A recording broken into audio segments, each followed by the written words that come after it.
let's rip this bandage off.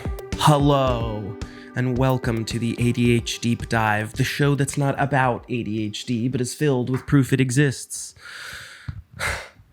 It's been a month since I've said that. My name is David J. Mund, the host of the A.D.H.Deep-Dive. And man, what a little break that was, huh? That was quite the time. If you're new here, wow, what a strange first episode to join into. I just took about a month and a week break because I was one sad little bald boy and I needed time to not talk about it.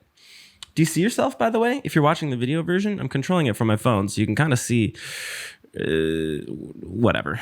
I don't need to talk about that. There you go. This is why it's the A.D.H.Deep-Dive, the show that's not about ADHD, but is filled with proof it exists. Did I already say that my name is David J. Mund? Because that's me. Man. I'm a little nervous right now. I haven't been this nervous to podcast in quite some time. To just super quickly address the elephant in the room. And by that, even though I mean Judah, I'm not calling her the elephant in the room. Although she is right behind me. And you can probably hear Gus whistle breathing right now because he's just a loud breather. Anyways, when last we spoke, Judah was quite ill. Well, not ill. Just a quick recap. My dog, Judah, my dachshund corgi, Judah, of about 11 years, one day started limping. And when I felt under her arm, I felt a massive lump. Took her into the doctor or the vet, who confirmed that it was a cancerous tumor that needed to go. Okay, so essentially, procedural costs were going to be about $2,000. I put out a little GoFundMe type thing to fund it, and whatever I didn't make, I was going to cover the rest. I ended up having about $1,200 donated to me.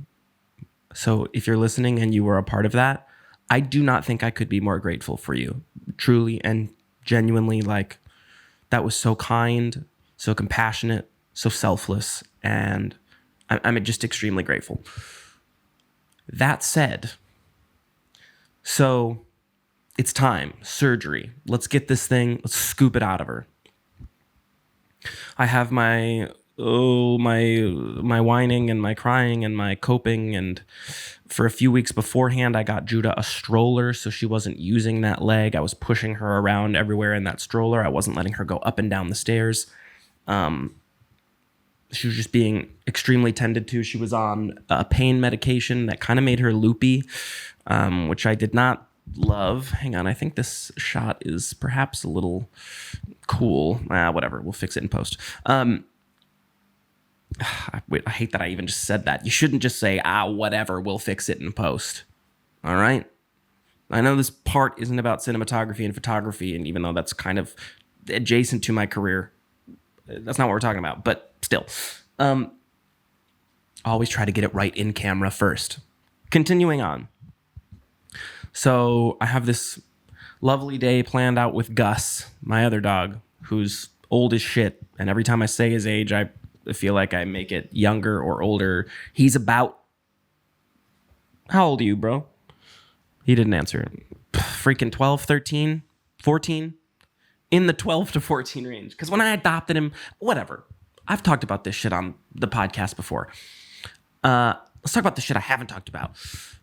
Judah, the surgery. I go to have my little sweet day with Gus, and I expect it to be like a 3-hour surgery, and then she's going to be recovering for a few hours, and then I pick her up at the end of the day. So I drop her off at like 8 in the morning. I go to a park around the corner with Gus. Maybe a half hour later, I get a call from the vet. They're like, hey, we've got a problem.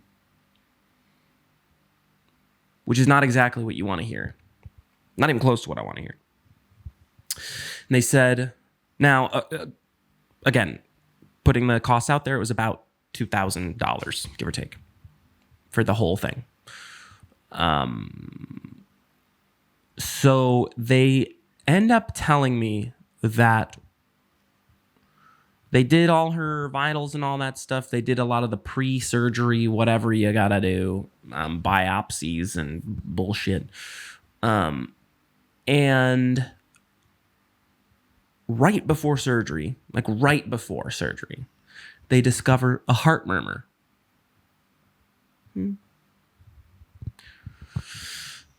Yeah, they discover a heart murmur. Have I talked about this on the freaking podcast? I've told so many people that I feel like before I took the break, maybe I talked about this. Yeah, maybe I just talked about this part. Anyways, they discovered a heart murmur, so she was not able to have the surgery. I still ended up having to pay about $500 or $600 for all the pre-surgery costs. I could have easily thrown a huge temper tantrum about that because, like, why am I paying that much for nothing? I mean, really, it was nothing. They did nothing. Anyways, and then I schedule an appointment with a cardiologist. When I schedule the appointment with the cardiologist, I get told that that's probably going to cost about $500-$600-ish. So now I'm closing in on the amount that has been donated to me. Actually, I think whatever the overall cost of going into the vet was, I ended up paying out of my own pocket like $50, $50 to $100, because the funds that had been used or donated had been used for all of this stuff. Which, again, to reiterate, unendingly grateful for. Now, the cardiologist not only says, bro, she's good. Like, she's fine. Like, there's a little bit of a heart murmur, given that she's 11 years old, 10 or 11-ish. Fuck. What is time, bro? Anyways, given that she's that old, it's not incredibly uncommon. We would say, go ahead with the surgery. However, we did a little feeling on our own, this being the cardiologist. He said, first of all, right now, like walking around the office, and for honestly a few days, she wasn't limping. Like the mass is there for sure. And it's still there, to be clear. To spoil the ending of the story, Judah has not yet had her surgery, even still. Because that cardiologist was like, our understanding, even though we only specialize in cardiology, so we can't give you like a definitive answer, is that the way that this feels, this is not a cancerous tumor. And when you do a biopsy, like, it's not going to come back like on a scale of 1 to 10, how much cancer do you have? I mean, it is. Like, the cancerous cells could have spread and infected more parts of the body. But he's like, with her age, her height, her type of breed, if it's not actually affecting her day to day, which it, at this point is not. It was very aggressive when it first started. And I think it did come on very quickly. I had never felt that. And I'm rubbing and petting on them all day long, every day. So when I discovered it, that was me feeling like, why are you limping? Holy shit, there's this giant thing in your arm. That must be why. Do they come on overnight? No, right? Right? Either way, the public funding for Judah had dried up at that point.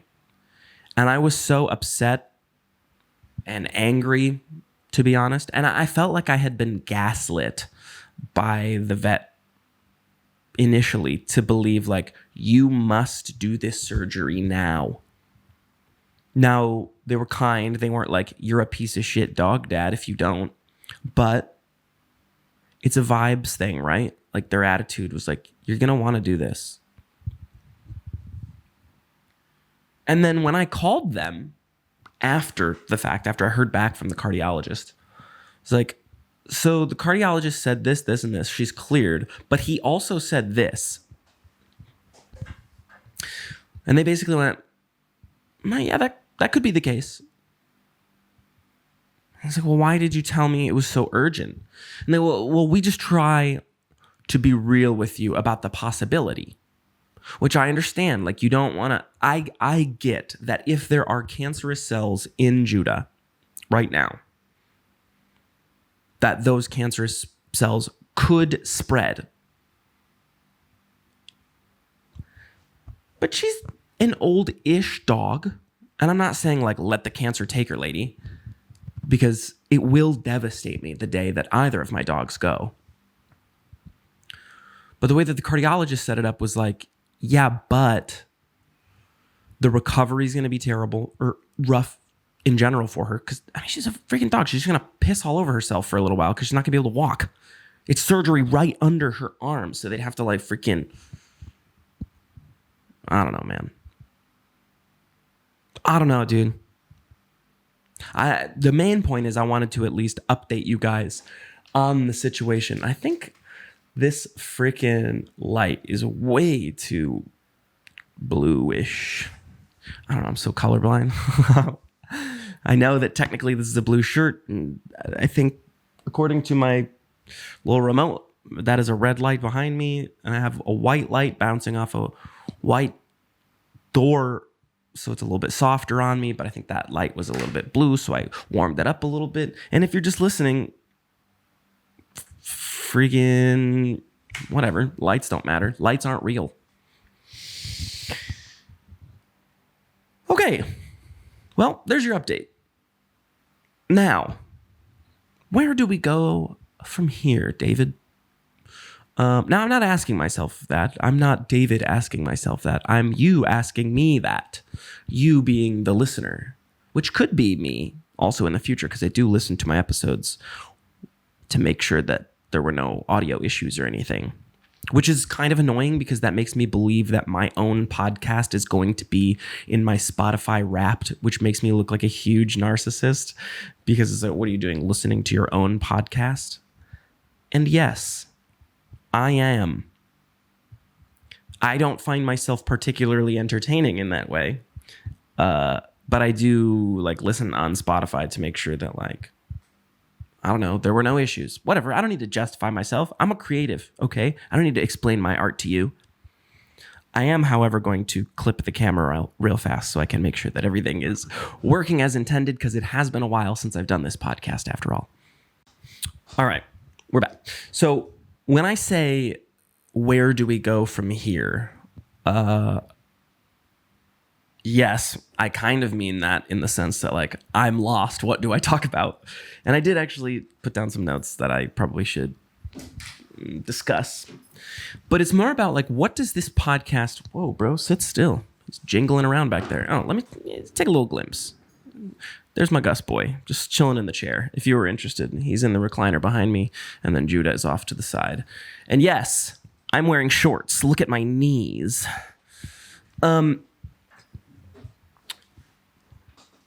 Where do we go from here with the podcast in general? So some of my favorite podcasts that I listen to are comedy podcasts. I listen to them because I need a little dose of laughter in my day-to-day. And while I do know that from time to time, why is this door just freaking moving? I do know that from time to time, me ranting and raving about something will end up, I'll say something funny, right? You'll get a little chuckle out of it. Ha ha ha, David. But overall, this podcast is not a funny podcast. I don't know that I'd consider it an entertaining podcast. But I also don't know that I consider it like a self-help podcast or whatever. So far, it's been me talking to a lot of my creative friends about the similarities in creative pursuits and how we're all dealing with imposter syndrome. And I feel that by having my friends on and people that I know directly, even though I am a fan of their work and I wouldn't, I respect their art second to our friendship, like the relationship that I have to these people, but they're not like, massive celebrities or anything like that. So I feel like I am able to offer a space for guests who wouldn't otherwise be pursuing talking about their art rather than just making their art. Like I provide that space for them, and I love that. But also, there is that tinge of soft narcissism in me where I just want to talk. I just want to talk, and I want you to listen. That's it. Like I understand that there's a give and a take, and like I have to offer something to the audience in order for them to engage with me and listen. Like why would and so the reason that I am where I am is because mentally is because I feel as though, hey Judah, hey, knock it off. I feel as though I'm just a whiny little baby on camera, and that's about it. And to my friends and loved ones who are listening, not just, listeners of the podcast, but to my friends and loved ones, I imagine that the first response innately, just like it would be for me if I heard somebody else say this, and again, I genuinely appreciate you for feeling this way, but you're like, oh no, David, you're doing fine. I listen because I support you no matter what. And I love you for that.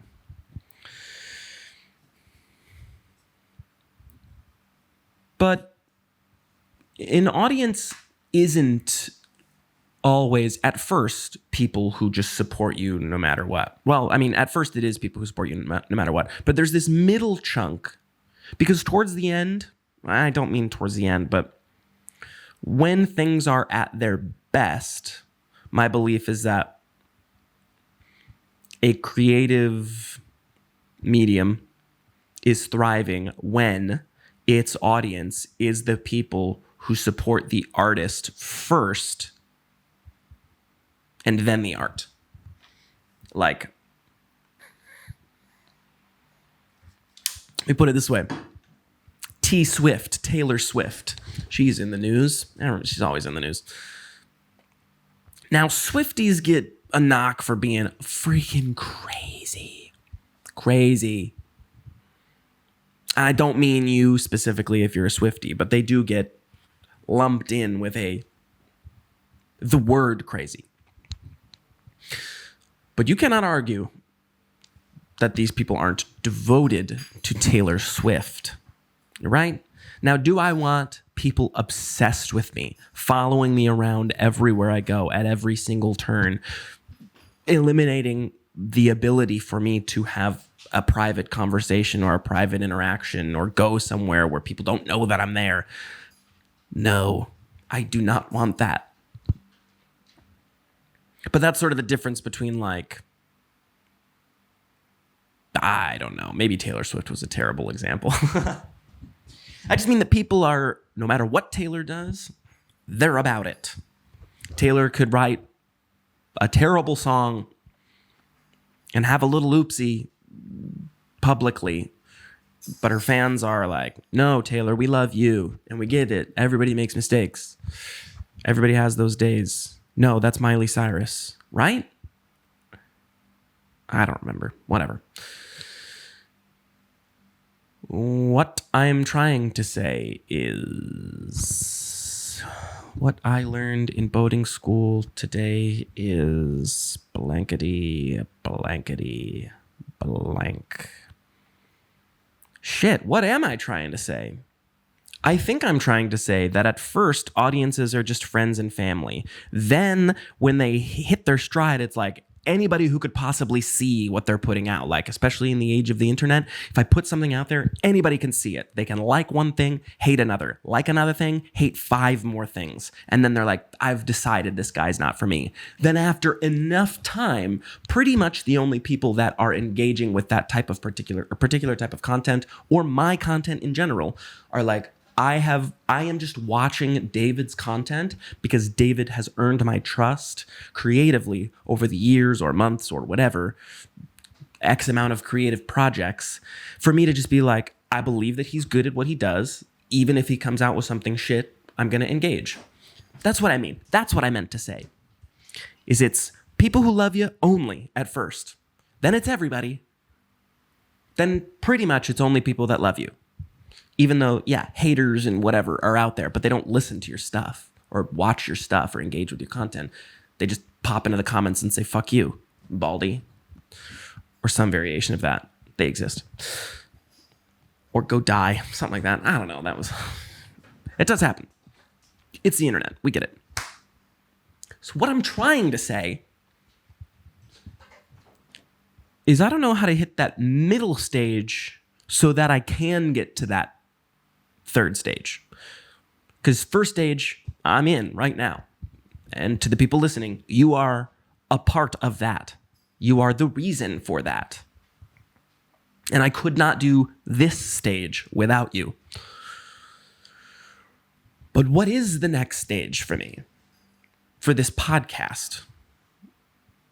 Is there a stage for this podcast, or is it just my personhood, my personality that moves on to the next stages and then the podcast follows behind?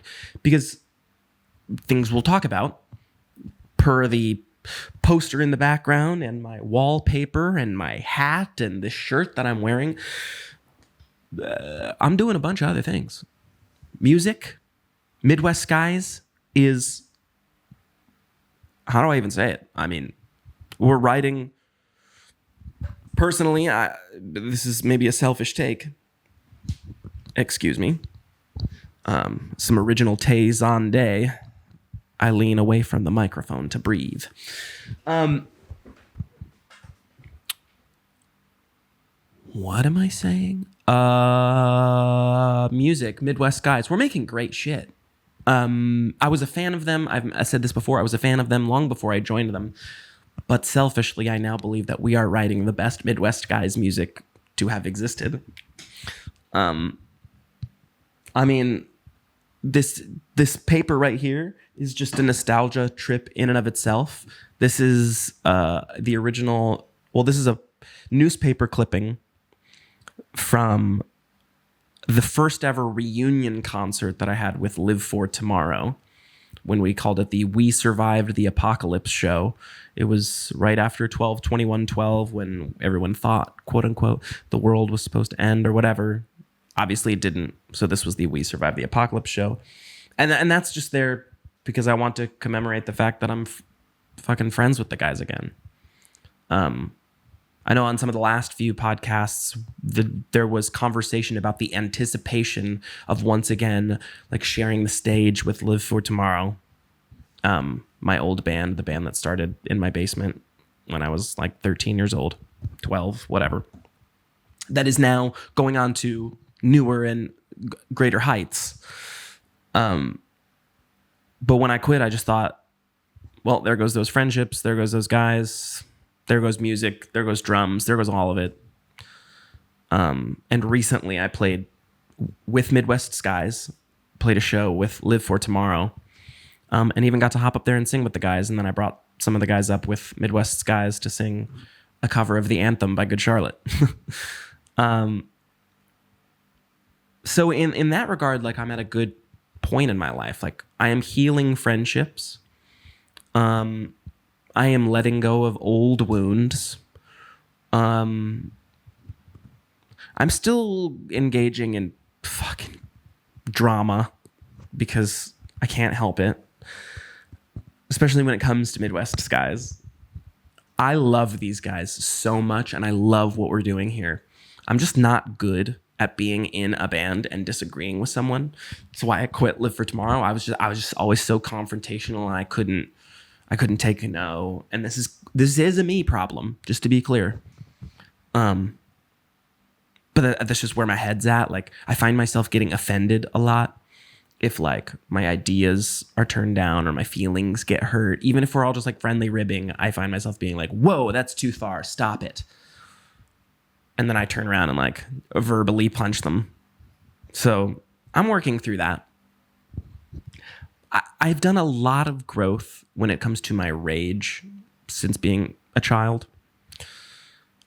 But it is still there. It is. Whether I want to admit it or not, it's there. And there are many reasons behind that I still don't feel particularly comfortable talking about on camera. But at some point, these are things I have talked about in therapy. So it's still like I have the tools to solve this issue. I'm just not using them as often as I should. Instead of hammering a nail into a wall, I'm just punching it. Except I'm not punching walls. I'm not doing that. I did do that when I was a kid. And man, what an asshole. Oh, God, I think about that. Just being angry at my mom. And like going into my room and raging and punching a hole in my wall. And then being so pissed off at me. And I'm like, what? It's my room. They're like, in our fucking house that we pay for, you piece of shit. My parents do love me, and they did love me then.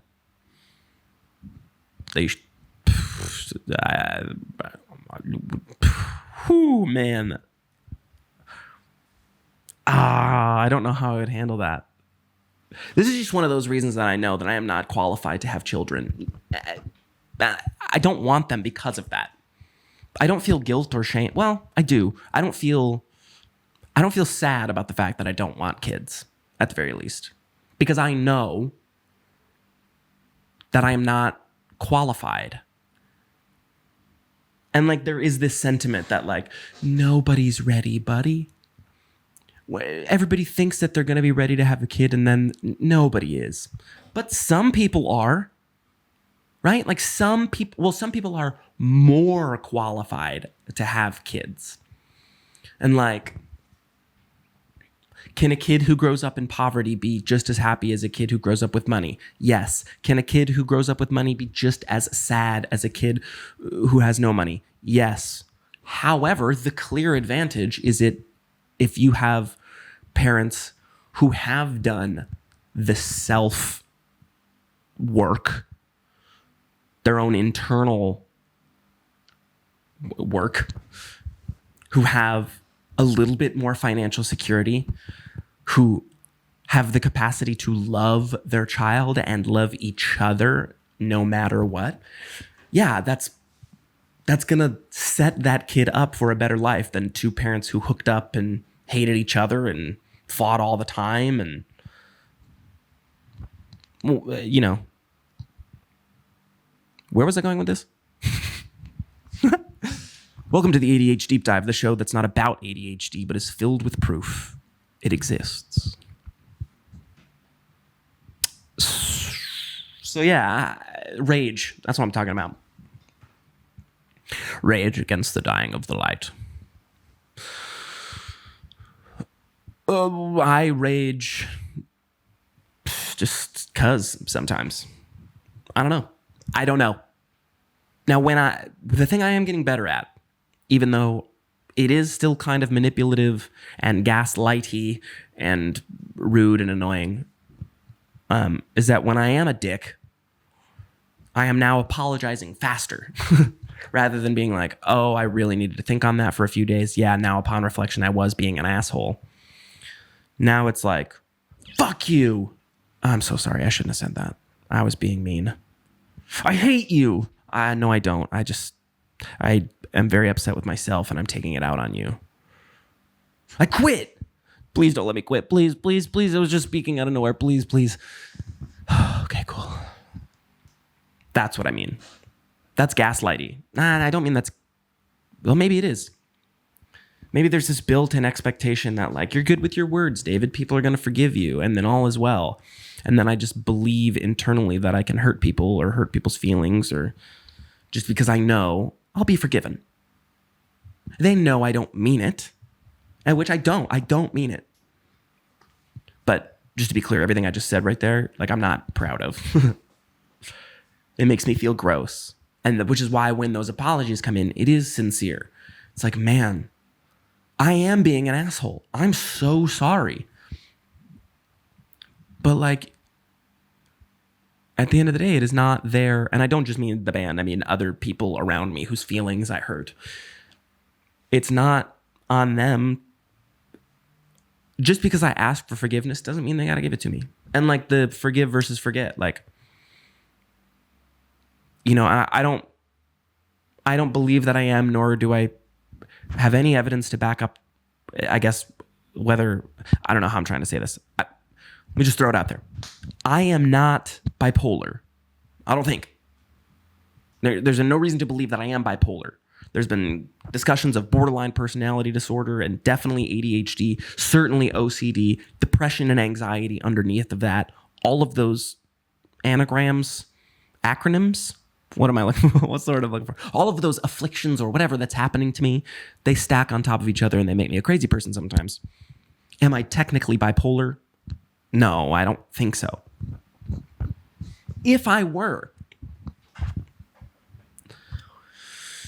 and I enter a friend group or a circle or a relationship without immediately making that obvious, and it has to be discovered over time, and it's only discovered when I have a personality shift towards being a vindictive, cold, mean asshole. Even though, yeah, if my group of friends decides, I don't think we can hang out with David anymore, it's too toxic and it hurts me too much, even though that would hurt my feelings, it's like they have the right to do that. People have the right to cut you out of their life. And it hurts sometimes. Trust me. I've been not just in relationships where I've been told, like, I love you more than anything, but like, you can't keep doing this. And so I have to go. You know, that's happened. Same thing with friendships. Like, dude,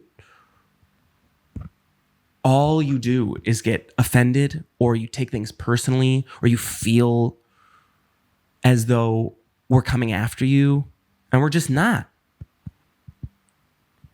Like, I create these scenarios in my head where I'm like, well, here we go. These people hate me now. So it's time to put these walls up and let me hurt them before they hurt me. And then when I hurt them, I realize they didn't even hurt me. I just worked myself up to believe I was hurt by them. I could be hurt, but it wasn't them. And I feel like they have a right to just be like, okay, dude, like, we gotta go. We gotta move beyond you. And again, I don't just mean the band, or I just mean anybody in general.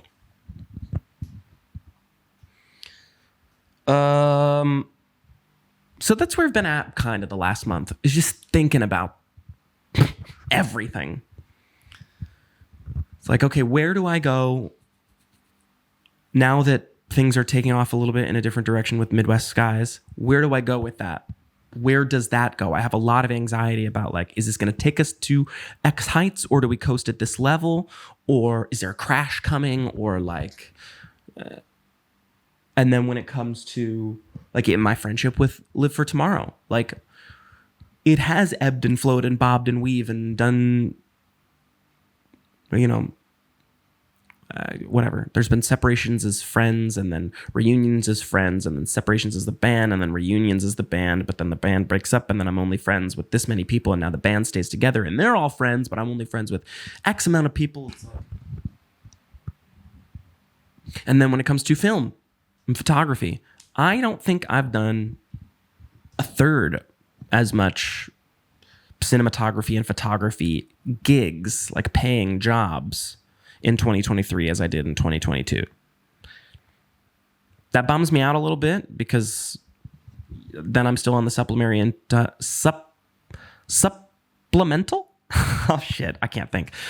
I'm on the side gigs of, like, whatever I can do. I'm hosting trivia everywhere. I'm doing this thing called music bingo. Then you got the acting things, then the delivery gigs, like, whatever I can do at any point to get money. Except not that, you prude. You freak. I just tried to wink at the camera and I just blinked. Anyways. Okay, you know what? Here's where we go. In the future, we stay in the now. How do you like that? Do you get what I'm trying to say? What I'm trying to say is the goal for this podcast is to just do it. Rather than worry about what I'm supposed to be. And same thing with music and cinematography. Oh yeah, when I was talking about cinematography and photography, I mean film work as well. We did Penelope, which if you haven't seen, please, I'm desperately begging you to watch the short film that I made with Nikolai Van Steenis. You can find him on social media at Lifer Visuals, Lyfer Visuals, Lifer Visuals. But we're working on the next one right now. The script is being written out. I threw out a concept to my buddy George, who has been on this podcast, George Despotis. He is now typing up a script, which I believe he just texted me. He texted me last night that it's done. So I'm going to read it soon. And then I'll make my revisions to whatever, course correct if I feel like it's off from my original vision that I pitched to him. Or I sit back and I say, this is better than I wanted to do anyways. And then he'll make some more revisions. And then when it gets back to me, Nikolai and I will read it together because I believe that Nikolai is again going to be the cinematographer. And I'm going to direct this one a little bit. Well, I'm going to just more focus on directing this one rather than acting in it. And then this one I believe is going to have a cast. But this is a big team effort. So I'm like panicking about all that shit on top of the podcast and Midwest Skies and income. I'm yelling and I'm sorry. What I'm trying to say is that I would like to be more present these days. I have not been active in my meditation or yoga to the same discipline that I had. It was an every single day thing for almost a year and a half. And then I was like, how about I do it like twice a week now? And I'm out of my head because it's not just about the exercise. It is about the breathing for me. The exercise is huge, says the 15 pounds that I've put on this year. Let me tell you, it's rough. I'm trying to kick it back. Whatever. All that aside, even that, I got to just stop worrying about what could happen, what the next thing is going to be, and focus more on the fact that I get to do these things. And maybe that's like an easy cop-out, like, you just got to be appreciative, man. But I am trying to be more appreciative. I'm trying to concede to the fact that even though I'm a grumpy boy and I disagree with the adults in the room sometimes, I get to have a seat at the table. Like, I'm drumming again in a band that I was a fan of, and I'm writing music that means something to me. I'm doing a podcast where if even it's 10 to 15 people, even though I know there are more oftentimes, but sometimes that's it. You're listening because you love me. I think. That was an assumption, I suppose. And even though I'm stressed about my dogs and what life is going to be like in the future for them, if a life at all, I have them now. They love me now. If I don't get to do this next film, I did a really cool thing. I made a really cool short film.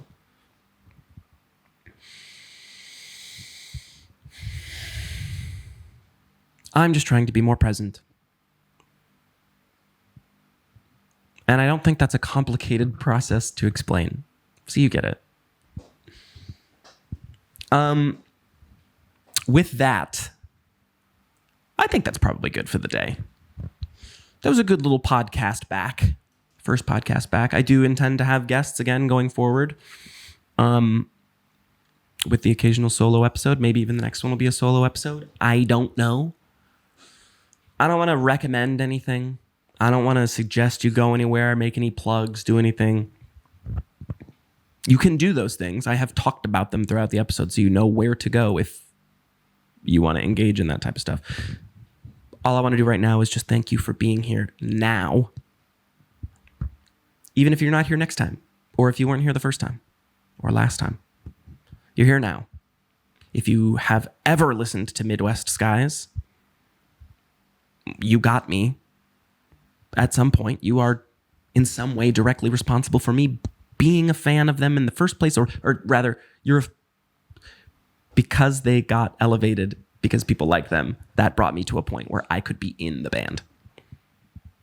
I'm not going to go step by step. You get what I'm trying to say. Thank you. I love you. And I believe that it is true when I say that I will see you next week. But for now, again, thank you for being here this week. And how do you sign off? I love you. And goodbye.